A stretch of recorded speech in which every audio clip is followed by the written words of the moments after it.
Good morning, good afternoon, or good evening, depending on when you're watching this video.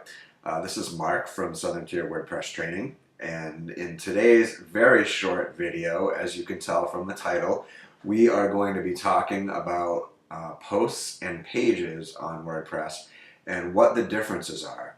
Now, this is going to be a very short video because in this video I'm not going to actually cover any mechanics. We're not going to talk about how do you create a post or how do you create a page. I'm going to be doing a completely separate video that covers those two topics.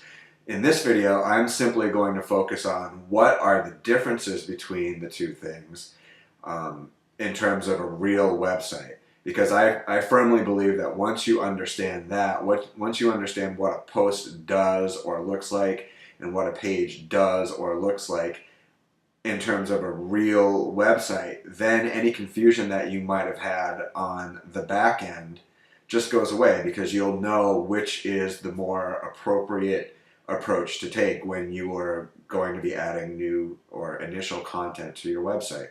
So without much more of my blabbing, we're going to get started by looking at a couple examples and getting you to wrap your head around these two concepts. And then again, at the end of this video, I'll have a link, or I'll put a link down in the description to my next video, which will be describing how to create one or the other. But for now, let's just really solidly grasp what the differences are, and then that will lay a firm foundation for actually creating one or the other. So let's get started. Okay, so in order to demonstrate the difference between posts and pages, I chose to use a website that has both the traditional web pages as well as a blog component, which you'll see over here. And I happen to do work on this website, so I know for a fact that the blog component of this website is actually WordPress driven, so kind of a double win for us here.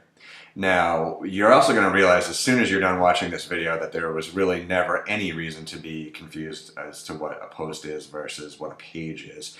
It's just, I think the confusion lies in the back end of WordPress, wondering what it is you're going to be creating when you click on create new page or create post, and which one is appropriate. So if you've been around for any length of time, you know that every website in the world is made up of pages.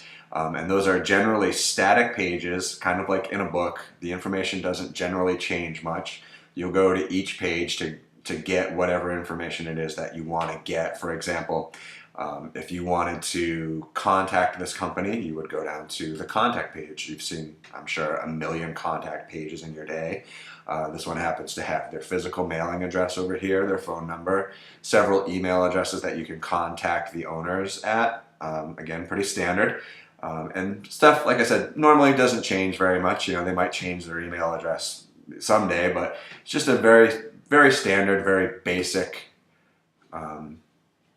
place to go get information about whatever it is that company or that person or that whatever that endeavor happens to be. Very static, very traditional. You've seen these a billion times. No need to have any confusion as to what a page is. So when you're in the back end of your WordPress website, and you go to your dashboard over here, pages, and we'll just go over to add new. And when you go ahead and give it a title and add content here and publish, what we were just looking at is what you'll be publishing, a more or less static set of information that is part of your website. So that is the story of pages in a nutshell. Okay, so before we get too carried away into the real nuts and bolts about what the difference between posts and pages are, I may actually be able to save you about 4 minutes of your time right here and mention that unless you plan on using the blog functionality or the blogging component of your WordPress website, if you have no intention on using that, then you'll never need to even write a blog post. And essentially, you can just stop this video now and just assume that the only thing that you're really going to need to know about are pages. On the other hand, if you do plan on having a blog within your website, if you do plan on using that ability that is inherent within WordPress. It's kind of the ability that WordPress is known for, because originally WordPress was created for bloggers. So if you do plan on using that functionality and you are still a little gray as to what the differences between posts and pages are, then by all means, you go ahead and watch the rest of this video. But if you don't plan on having a blog component of your website, you can actually just stop right now.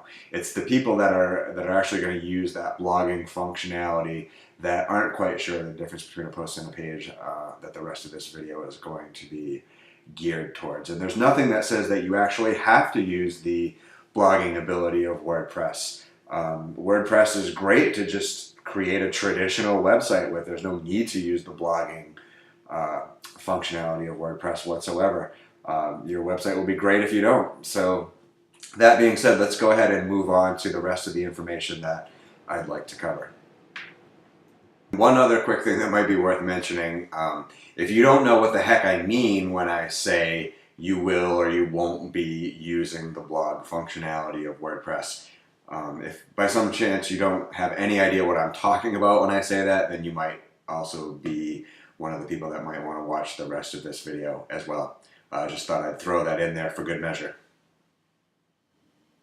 Okay, step one to eliminating any confusion between what a post is and what a page is to call a post by its full name, which is blog post. And I think the term blog and blogging and blogger, I think those are common enough terms nowadays. They've been around for a long time. I think they're almost household terms, and generally people understand that a blog is really just a collection of articles that revolve around a specific topic.